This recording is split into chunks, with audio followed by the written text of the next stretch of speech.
Ya, kita akan belajar tentang topikal tentang iman, pengharapan, dan juga kasih. Ini salah satu tema yang menolong kita di dalam memasuki bulan yang diwarnai dengan kasih. Ya, beberapa hari yang lalu mungkin Ibu Bapak juga berkunjung satu dengan yang lain.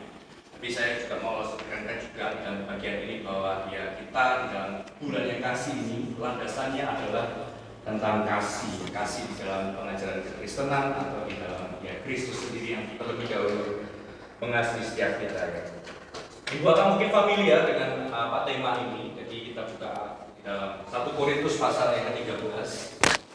1 Korintus 13 ayat 13 yang bagian A ya. Jadi saya tidak mau bahas secara full ayat 13 karena akan berlanjut di beberapa tema topikal yang lain di khotbah ini, maksudnya di bulan ini. Nanti kita baca berhenti di bagian yang A ya. Jadi 1 Korintus pasal 13 ayat 13a ya. Sudah sediakan, kita akan baca bersama-sama ya. 1 Korintus, surat Paulus kepada jemaat Korintus. Kita baca bersama-sama bagian A-nya juga, bisa juga sudah tertera ya. Kita baca 2, 3. Demikianlah tinggal ketiga hal ini, yaitu iman, pengharapan, dan kasih. Ya, di sini dikatakan demikianlah tinggal ketiga hal ini, yaitu iman, pengharapan, dan kasih. Ini bukan mungkin tema di dalam khotbah ini di dalam arti ayat yang cukup pendek saja gitu ya. Karena banyak juga ayat yang cukup pendek dalam arti yang powerful. Ini salah satu ayat yang pendek tapi nggak kalah powerful Bapak, nggak kalah banyak dan juga kompleksitas di sana karena ada 3 bagian atau 3 prinsip yang akan kita bahas. Tentu ini juga bukan memuaskan secara pemikiran, secara teologis, tetapi di dalam kehidupan kita hari lepas hari. Jadi 3 dimensi hidup manusia itu sekali lagi ada 3 hal ya. Kalau kita maknai tentang iman, pengharapan, dan kasih, kalau secara dimensi atau secara periodik ada masa lalu dan juga masa sekarang, masa lalu, masa sekarang, dan juga masa yang akan datang ya. Sekali lagi saya ulangi, dalam 3 dimensi hidup manusia yang saling berkaitan, namun sebuah situasi dan juga suasana yang berbeda. Itu ada 3, yaitu masa lalu, masa sekarang, dan juga masa yang akan datang. Mungkin anak-anak kita atau ya adik-adik sekolah minggu atau anak pemuda remaja, dalam masa akan datang mungkin yang ngomong kita akan mau jadi apa? Masa akan datang. Kalau masa sekarang mungkin di dalam orang-orang yang memahami sebuah prinsip tentang sebuah hal yang harus realistis. Sekarang nyatanya seperti ini, realitanya seperti ini, ya mungkin juga bisa terjadi dalam kehidupan setiap kita gitu ya. Tapi juga ada mungkin di dalam masa lampau. Nah ini bukan untuk mendeskripsikan ibu bapak yang juga sudah lebih senior gitu ya. Pasti ingat ya dulu gitu lah. Ada kata indikasi dulu gitu ya, pasti selalu terjebak di dalam masa dan juga masa lampau. Jadi 3 dimensi ini satu kesatuan tetapi memunculkan hal yang berbeda. Ini menolong kita menggambarkan tentang sebuah iman, pengharapan, dan juga kasih.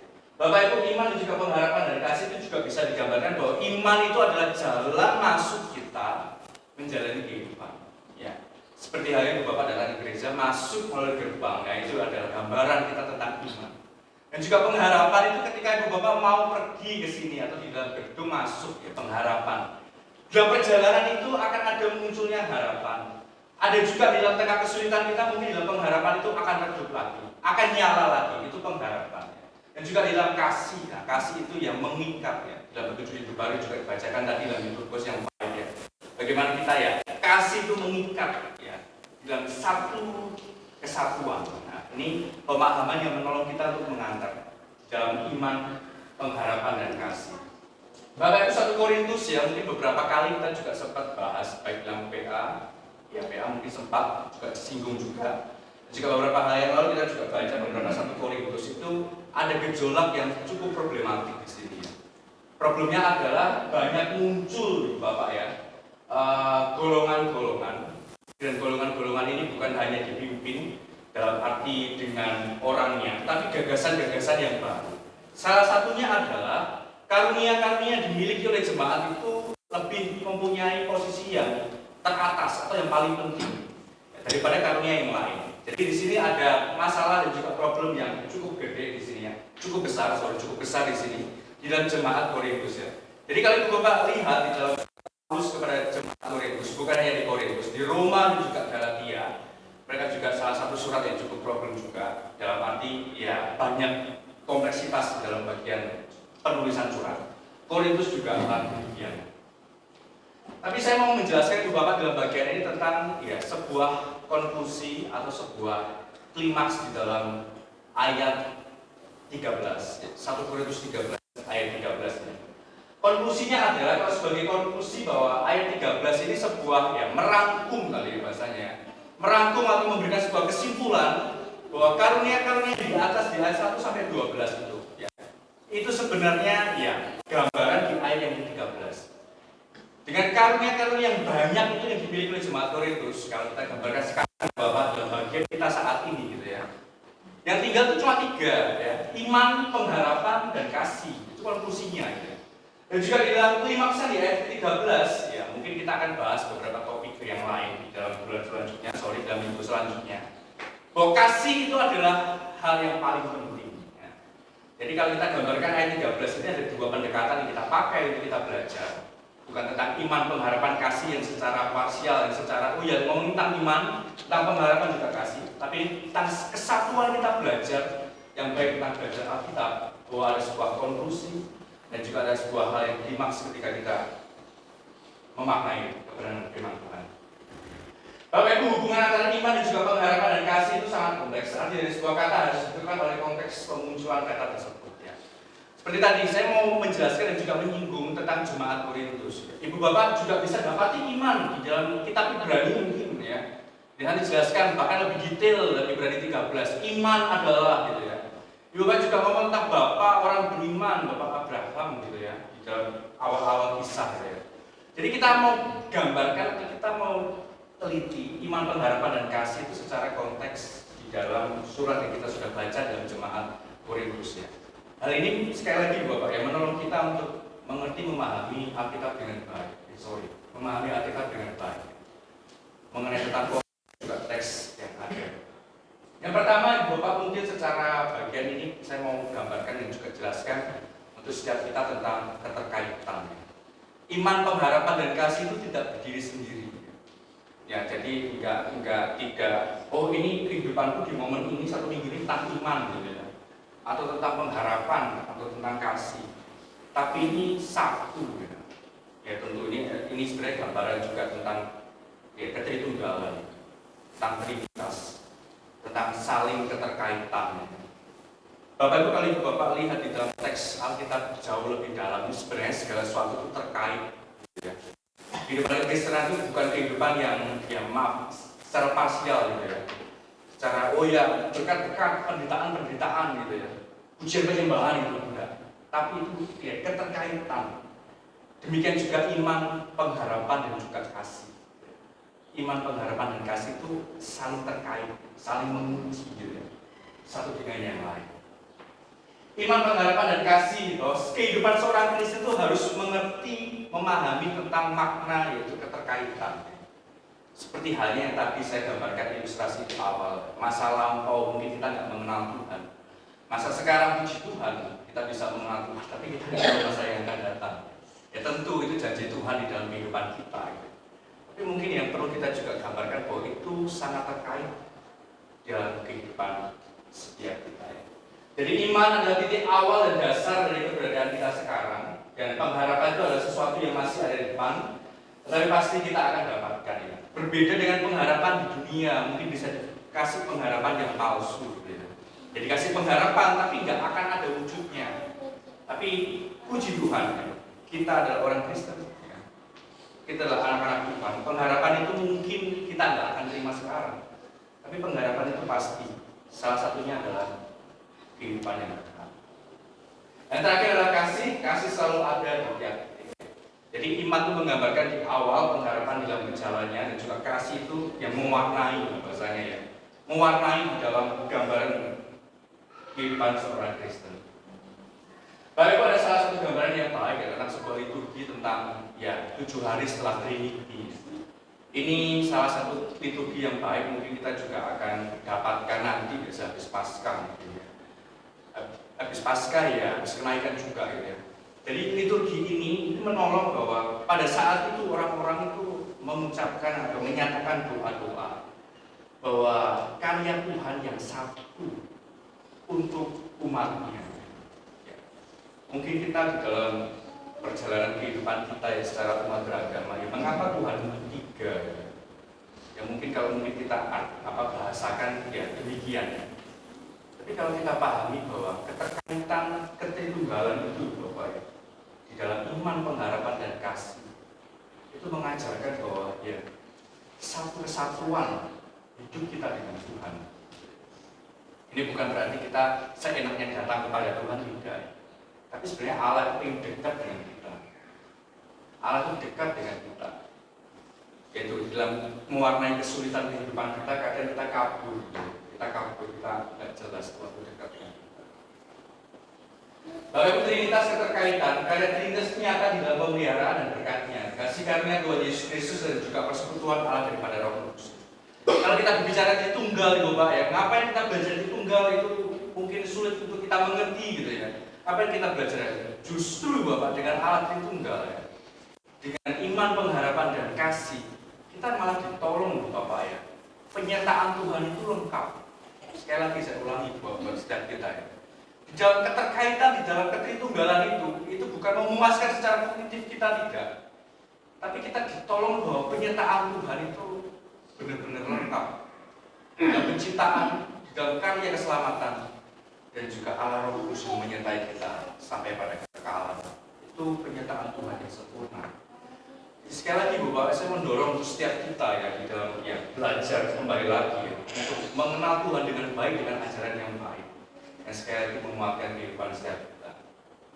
Bapak Ibu, iman, pengharapan dan kasih kaitan ini memberikan pandangan kepada kita dan kesatuan Allah bekerja di dalam hidup kita, baik melalui iman, pengharapan dan kasih. Memang pada saatnya Tuhan akan menguji, bukan mencoba. Gitu. Menguji iman kita, apakah kita benar-benar setia. Apakah dengan pengharapan juga mungkin ya, mungkin kita akan menanti setiap tahunnya ya. Atau juga dengan kasih mungkin kita juga akan diuji. Yang akan kita bahas selanjutnya. Jadi kita akan mau lihat tentang keterkaitan ini kehidupan setiap kita tentang iman, pengharapan dan juga kasih. Mungkin implikasi yang pertama yang ingin saya bagikan buat setiap kita bahwa keterkaitan akan bermuara pada keselamatan dari Tuhan Yesus. Jadi keterkaitan ini bukan hanya kehidupan kita yang ada di dunia, bukan juga kehidupan yang akan kita akan terima di surga, ya. Tapi keterkaitan ini menolong kita bahwa ya, di dalam iman, pengharapan dan kasih itu akan bermuara kepada Tuhan Yesus Kristus. Ini hal yang mungkin perlu kita akan dengungkan ya, di dalam pengajaran kita setiap bulannya tentang ya Injil adalah pusat hidup kita ya. Bahwa Kristus adalah pusat kehidupan kita. Semua akan bermuara ke situ. Semua akan berpusat kepada hal yaitu pribadi Tuhan kita Yesus Kristus. Oke, Bapak, kita akan bahas tentang pengajaran bagian ini di dalam 1 Korintus pasal 13 ayat 13a ya. Kita akan katakan Ibu Bapak, dan sekarang tinggal. Mungkin ada dua bagian yang ada dua kemungkinan. Apa artinya dengan dan sekarang tinggal ya? Yaitu yang pertama adalah tentang konsep waktu ya. Dan sekarang tinggal ya. Jadi ini adalah tentang konsep waktu ya. Apakah konsep waktu yang dimaksud Paulus? Atau yang kedua Ibu Bapak, yaitu tentang konsep yang baru. Dan sekarang tinggal itu menggambarkan sebuah pandangan atau konsep yang baru yang ingin Paulus tuliskan, yang ingin tuliskan di dalam suratnya kepada jemaat Korintus. Mungkin kalau secara waktu mungkin bisa saja ya, tetapi itu akan berlanjut kepada 13b. Ya, ini sekali lagi ya, pembahasan di dalam ayat Alkitab itu harus lihat konteks. Kita nggak bisa comot sekali lagi Bapak. Kalau asal comot ya bisa saja, tapi kita akan lihat dalam 13b di situ adalah pandangan yang baru. Jadi kalau kita pakai di dalam di sini ada konsep yang baru dan sekarang tinggal pandangan baru yang seperti apa? Bukankah di dalam sejarah perjalanan ya, mungkin kalau kita ngomong perjanjian baru, perjanjian lama, bukankah iman itu selalu ada didengungkan ya? Ya Bapak bisa lihat kisahnya mungkin Bapak Abraham, kisahnya mungkin yang ngomong tentang iman, tentang Daniel, tentang Sadrak, Mesak, Abednego. Banyak sekali tokoh-tokoh iman di sana ya Bapak ya. Atau tentang pengharapan orang yang benar-benar menanti umat Tuhan ketika masa pembuangan gitu ya. Atau juga dengan kasih di dalam Shema Israel. Apakah nggak cukup mungkin ya di dalam perjanjian baru yang akan ditulis ya, salah satu dalam surat ini. Tapi Paulus ngomong bahwa ini adalah pandangan yang baru. Dan tentu secara konteks dalam jemaat Korintus adalah pengajaran yang katolik itu yang mempunyai posisi yang penting daripada iman, pengharapan dan kasih. Tapi saya mau jelaskan di sini ya bahwa dalam perjanjian baru itu menghadapi dua ketegangan dalam arti adalah pandangan Yunani juga pandangan Kekristenan. Ya, Kekristenan awal ya. Pandangan Yunani itu selalu ya mengagungkan tentang kaum yang intelektual ya. Makanya banyak di sana muncul para filsuf-filsuf banyak sebagainya. Pandangannya mungkin dihidupi juga saat ini. Dan juga kelembutan dan juga keberanian ya di dalam bagian pandangan Yunani. Dan kekristenan itu adalah pandangannya adalah iman, pengharapan dan kasih. Seakan ibu bapak Paulus itu ingin mengkontraskan gitu. Ini loh pandangan yang baru yang kamu harus hidupi sebagai orang yang mengenal Tuhan, orang yang ikut Tuhan gitu. Jadi bahwa mungkin saya juga cukup nggak terima dalam arti kekristenan itu nggak sesuai konteks. Saya nggak terima karena kekristenan itu selalu mewarnai konteks kehidupan kita. Saya ulangi sekali lagi, kekristenan mungkin ngomong bahwa ya itu nggak akan ya bahasanya relate dalam kehidupan kita, enggak. Kekristenan itu akan selalu mewarnai konteks di setiap ya abad dan juga zaman. Dan kita bersyukur Bapak ya, mewarnai kehidupan ini dengan Tuhan. Jadi sekali lagi Paulus akan mau ya mengcounter gitu ya. Ini loh pandangan yang kamu hidupi dalam ya siklus kehidupan daripada orang Yunani yang mengagungkan intelektual. Ini kita ambil satu contoh ibu Bapak ya. Mungkin Bapak coba perhatikan di sini ya. Kaum yang intelek dan juga iman ya. Ini sangat berbeda loh Bapak ya. Intelek itu harus ya segala sesuatu harus ada bukti, harus ada pembuktian, harus ada suatu hal yang visual mungkin gitu ya. Dan selalu harus ada gitu. Tapi kalau iman kan nggak ada barangnya gitu. Iman juga nggak ada, kita lihat juga nggak ada. Jadi di sini kita gambaran hal yang berbeda. Memang Kristenan adalah mewarnai dunia. Tertentu itu adalah hal yang berbeda. Maka daripada itu Injil adalah kebodohan bagi dunia. Ya, mengapa kita belajar, kita mengenal Tuhan? Karena itu kemurahan Tuhan, anugerah Tuhan. Lalu sekarang tinggal, jika kita membaca 1 Korintus 13:8-12 ini dengan teliti, kita akan menemukan ya sebuah kontinuitas yang mengarah kepada kekekalan. Ini sebuah keberlanjutan ya. Ibu Bapak tentu ingat, Ibu Bapak pertama kali percaya kepada Tuhan Yesus gitu ya. Mungkin banyak orang juga sudah mendengarkan dan menggaungkan ya ikut Tuhan nggak akan gampang gitu. Bahkan dikatakan di sana ada yang mengikut memikul salib di sana gitu. Tapi Bapak kalau ingat ketika Ibu Bapak mengucapkan ya saya percaya juga ya saya bersedia itu ya di dalam ya jawaban daripada yang akan menentukan pada saat menapiskan. Tentu ini juga menolong kita Ibu Bapak di dalam keberlanjutan kehidupan setiap tentang iman, pengharapan dan juga kasih itu terus berlanjut dan juga mewarnai kehidupan kita. Di dalam arti yang sama kita dapat memahami bahwa iman, pengharapan dan kasih itu sebenarnya tetap ada selama-lamanya sampai kekekalan ya. Jadi di sini bukan masalah waktu, tetapi masalah konsep yang baru. Bahwa iman yang kita hidupi juga kita akan bawa, kita akan pertanggungjawabkan gitu ya. Pengharapan juga kita akan bawa, itu juga kita akan pertanggungjawabkan karena ya, kita sudah ada di surga. Dan juga kasih dalam persekutuan dengan Tritunggal nanti kita belajar setelah kehidupan kita selesai di dalam bagian dunia ini. Lalu menjadi pertanyaan buat setiap kita bahwa bukankah sesuatu yang sudah dilihat dan diterima bukan lagi iman dan juga pengharapan ya. Mungkin kalau kita berkaca di dalam kehidupan kita ya, kalau kita ngomong tentang iman juga pengharapan, bukankah sesuatu yang kita lihat itu bukan tentang iman atau bukan sebuah pengharapan kalau kita sudah dapat ya. Mungkin anak-anak kita ya Ma aku mau mungkin nilai yang baru ini, nilai yang bagus ini, ulang tahun ajaran baru ini, nilai yang bagus aku dapat ya sebuah reward gitu ya, sebuah ya penghargaan untuk aku dapat ini. Kalau sudah itu dikasih gitu ya, itu kan juga sudah pengharapan lagi gitu. Karena sudah buktinya sudah ada gitu ya. Yang menjadi pertanyaan juga menjadi sebuah problem dalam kehidupan kita kan juga demikian gitu, Bapak ya. Bukankah sesuatu yang sudah dilihat dan juga diterima bukan lagi iman ya, dan juga bukan lagi pengharapan.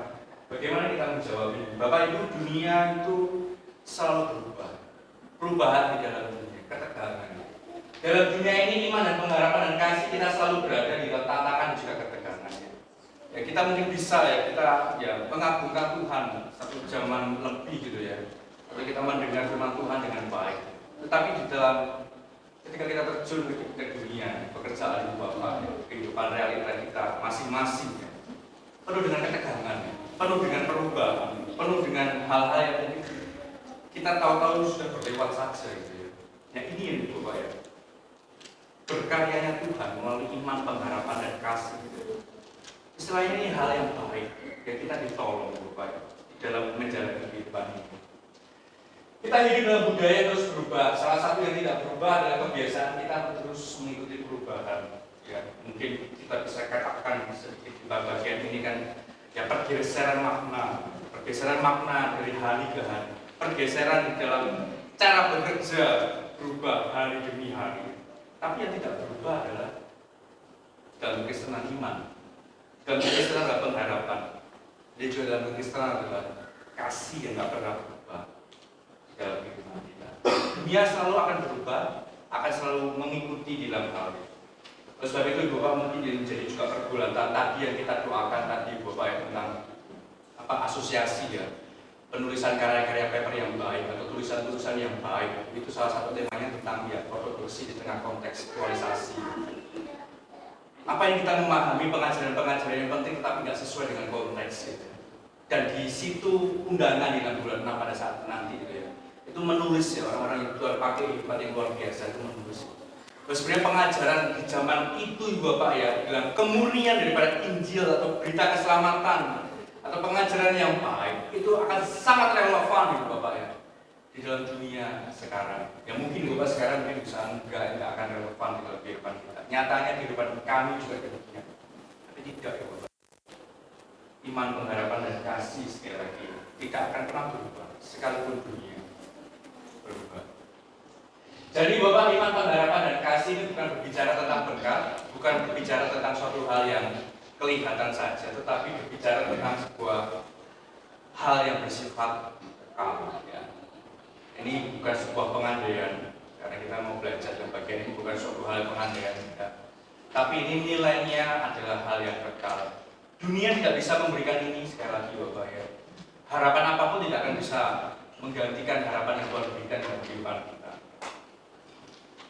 Jadi pertanyaan buat setiap kita bahwa mana imanmu itu, mana pengharapanmu itu, dan juga mana kasihmu itu. Ini mungkin 3 pertanyaan yang Tuhan ingin ajukan kepada setiap kita ya. Mana iman gitu ya. Kalau kita perhatikan Paulus kan juga sempat ya menulis dalam salah satu surat juga jemaatnya, mana iman yang kuwariskan, mana imanmu yang mula-mula gitu ya. Itu digambarkan di sini Bapak. Dan juga mana ya pengharapanmu yang mula-mula gitu ya. Itu Bapak ya, distraksinya dunia, ketegangan dunia. Karena membuat kita juga ya pasang surut tentang iman, pengharapan dan kasih. Tapi di sini Bapak, iman, pengharapan dan kasih itu adalah sifatnya adalah kekal. Bapak Ibu ketegangan jemaat Korintus ya, saling memperlihatkan karunia yang Allah berikan, bahkan membandingkan mana yang penting dan juga tidak ya. Kalian Bapak gambarkan di sini bahwa ada banyak karunia di sini dan bahkan juga membandingkan di sini Bapak ya. Tapi Paulus katakan bahwa semuanya itu akan lenyap ya. Karunia itu semua bukan karunia, iya benar karunia, tetapi hal-hal sementara itu akan lenyap. Tetapi hal yang kekal yang tidak akan lenyap Bapak, yaitu iman, pengharapan dan juga kasih. Ini sekali lagi yang menolong kita ya Bapak ya. Kebergantungan hidup di zaman ya post era sekarang Bapak ya. Kita kebergantungan dengan hal-hal mungkin sebuah spekulasi tentang naik turunnya atau pasang surutnya tentang tentang bisnis atau tentang pekerjaan atau bahkan setiap kita di dalam kesehatan ya. Ya saya mau sekali lagi kita aminkan di dalam kebenaran firman Tuhan kali ini bahwa iman itu nyata, pengharapan itu nyata, kasih itu nyata atas kehidupan setiap kita. Kalau secara hurufnya Bapak, secara literal bahwa iman, pengharapan, kasih tetap ada. Jadi kalau Ibu Bapak mau lihat lebih dalam di sini, ini bukan terjemahannya tentang yaitu iman, pengharapan dan kasih saja ya. Tetapi ia akan selalu ada dan tetap ada. Ini menurut saya ya menguatkan ya untuk setiap kita ya bahwa hal ini semua akan berlalu ya, semua akan berlalu dalam dunia kita, diri kita. Tapi iman, pengharapan dan kasih itu akan tetap ada. 3 hal yang akan bertahan selama-lamanya yaitu iman, pengharapan dan kasih. Maksud Maksud Paulus adalah bahwa pada dasarnya iman, pengharapan, dan kasih kita itu bersatu. Apa yang terjadi pada unsur jadi pada semua lainnya ya.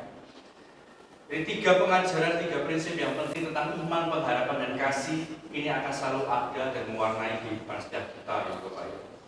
Dan ini adalah hal yang Tuhan karuniakan. Ibu Bapak nggak perlu minta, ya sekali lagi Bapak boleh minta kepada Tuhan, tapi ini Tuhan anugerahkan tentang iman, tentang pengharapan. Ibu Bapak pernah bayangkan nggak ya, orang hidup dalam perjanjian lama dengan perjanjian baru ya, mereka itu mengharapkan itu kedatangan Mesias ya. Dan setelah ribuan tahun gitu loh Bapak ya, mereka tetap mengharapkan hal itu ya terjadi. Apa yang mereka punya kekuatan ketika mereka menanti, yaitu pengharapan. Demikian juga setiap kita ya Bapak ya. Mungkin pengharapan Ibu Bapak saat ini ya di kehidupan keluarga Ibu Bapak, kesehatan. Mungkin hal yang mungkin ingin kita inginkan kehendaki. Tapi mungkin pengharapan itu digeser oleh Tuhan. Mungkin pengharapannya bukan itu ya, tetapi ya diriku lah. Diriku maksudnya ya Kristus lah, pribadi. Kedekatan kita yang mewarnai dengan Tuhan. Bapak Ibu, artinya di dalam iman terdapat juga pengharapan dan kasih, ataupun di dalam pengharapan ada iman juga kasih ya. Jadi saling mengisi Bapak ya, istilahnya saling backup gitu ya. Ketika ngomong tentang iman dan juga pengharapan, di situ juga ada kasih. Kalau ngomong tentang pengharapan, di situ juga ada iman, juga ada kasih. Dan di dalam kasih Bapak ada iman juga pengharapan. Ini berbicara tentang karya keselamatan. Kasih yang terbesar Tuhan nyatakan bagi kita. Keselamatan itu Ibu Bapak nggak perlu pikirkan lagi ya, bukan nggak pikirkan ya, tapi sudah ya, kita nggak usah bagaimana ya, karena keselamatan juga menjadi jaminan yang kekal bagi kita gitu. Dan di situ ada iman kebergantungan ya. Mengapa orang mau mati ya, mau mati untuk Tuhan? Karena ada iman di situ. Mengapa orang mau mati-matinya di tengah hal hirup pikuk kita saat ini yang meninggalkan pekerjaan untuk pelayanan, atau pelayanan juga bekerja saling seimbang? Karena sekali lagi dia mengasihi gitu, ada kasih di situ. Jadi saling ya, bukan berbeda-beda satu dengan yang lain. Lalu bagaimana itu bekerja Bapak ketika menghadapi kesulitan ataupun penderitaan? Iman merupakan jalan masuk menuju kehidupan walaupun di tengah penderitaan itu. Pengharapan kepada Allah tidak mungkin gagal karena Allah sudah terlebih dahulu mencurahkan kasihnya ke dalam hati kita ya. Jadi karya Tuhan tidak akan pernah gagal. Sekali lagi Bapak ya, Ibu Bapak boleh berargumen mungkin gimana keselamatan Kristus, bagaimana dia sudah dijual sama muridnya atau apapun, enggak. Itu bisa kita diskusikan. Tapi karya Tuhan sekali lagi tidak pernah gagal di dalam kehidupan kita. Rencana manusia kan gagal, kita pun akan gagal dan gagal semua dalam kehidupan kita. Kalau Tuhan tidak beranugerah dalam kehidupan kita. Sebab itu Bapak, iman, pengharapan, kasih akan selalu ada dan tetap ada dalam kehidupan kita. Hal yang menguatkan Bapak, karena itu kesulitan bukan hanya tidak meruntuhkan iman dan pengharapan. Kesulitan ataupun tekanan justru akan menguatkan orang percaya. Ini bukan New Age ya, saya bukan spiritual gerakan zaman baru, bukan ya. Kita bisa, itu enggak ya.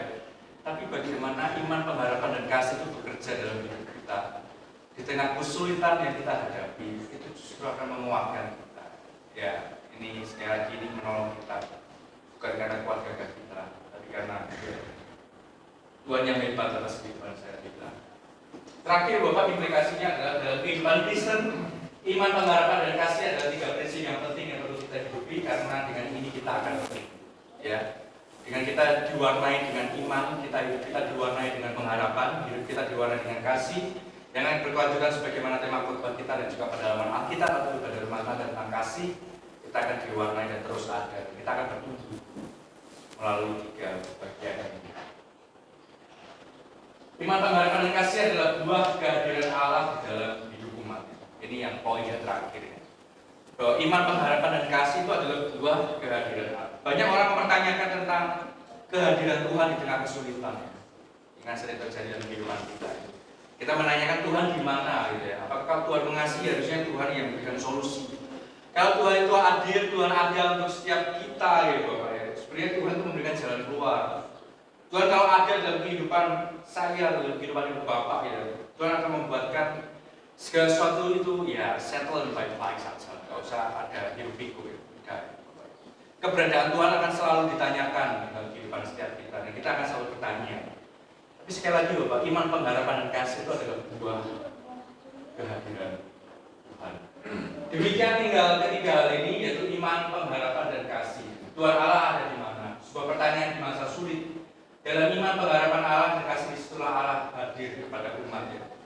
Berbeda dengan situasi dalam perjanjian lama, kehadiran Tuhan itu ya membuat orang akan takut ya.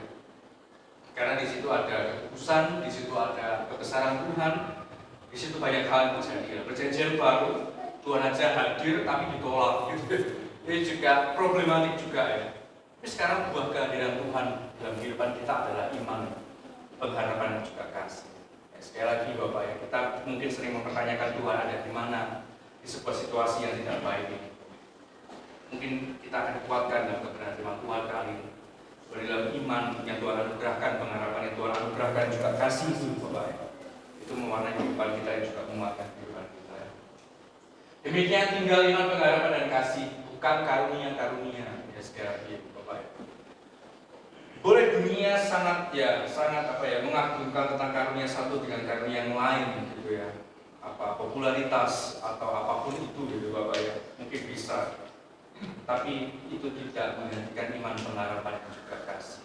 Sekali lagi ini juga menjadi hal yang baik untuk kita ya Bapak ya. Kita tidak menggantungkan hal-hal kepada dunia tawarkan dalam kehidupan kita. Paulus menjelaskan kepada jemaat itu semua akan lenyap kecuali iman dan juga pengharapan dan juga kasih. Terakhir Bapak ya, apa yang tinggal pada kita saat ini sekarang ya? Apa yang tinggal dalam kehidupan kita saat ini? Apakah iman itu selalu menyulut dalam kehidupan kita? Apakah pengharapan itu mewarnai kehidupan kita ya? Atau kasih itu menjadi ya tali ya, dalam kita mengikut Tuhan? Kasihlah Tuhan, juga kasihlah sama kita ya. Bagaimana melihara iman kita? Teruskan kita berharap kasih menjadi dasar untuk menikmati persekutuan dengannya. Ini menjadi pertanyaan yang penting untuk kita kumpulkan dalam kehidupan kita akan hal yang sangat sulit. Tapi ya bukan hal yang mustahil kita lakukan. Tapi tentu Bapak akan penuh dengan diwarnai dengan distraksi dalam kehidupan kita. Tapi pertanyaan ini menolong mungkin ya di dalam kehidupan kita ya. Apakah yang tinggal ada kita saat ini? Apa itu? Yaitu apakah iman, apakah pengharapan atau kasih? Justru yang ingin saya tawarkan kepada setiap kita adalah satu kesatuan itu di dalam Tuhan. Iman, pengharapan dan kasih. Mari kita berdoa. Kiranya Tuhan beranugerah atas kehidupan setiap kami. Tuhan sekali lagi memberikan kami hal yang kekal yang juga tidak bisa berikan tentang iman, pengharapan dan juga kasih. Bahkan diwarnai dalam kehidupan kami, bukan Tuhan yang sekali lagi hadir dalam kehidupan kami, bahwa itu adalah buah kehadiran Tuhan sebagaimana iman, pengharapan dan kasih. Dan kadang kami mempertanyakan Tuhan keadaan kami, mempertanyakan sebuah situasi yang mungkin kami ingin saja lewati. Tapi kami sekali lagi berterima kasih Tuhan menguatkan iman yang Tuhan anugerahkan. Tidak semua orang Tuhan anugerahkan iman, tidak semua Tuhan berikan kasih, tidak semua orang Tuhan juga beri dalam pengharapan yang kekal. Dan kami bersyukur Tuhan atas 3 hal yang kami pelajari dalam bagian ini. Jauh daripada sempurna pengajaran ini, tetapi Tuhan sekali lagi sempurnakan yang menguatkan pada setiap kami jemaat ibadat ini juga membangun kiranya Tuhan menolong terus menerus yang ada. Di doa kami Tuhan dalam putra-Mu terus kami berdoa. Amin. Kembali kepada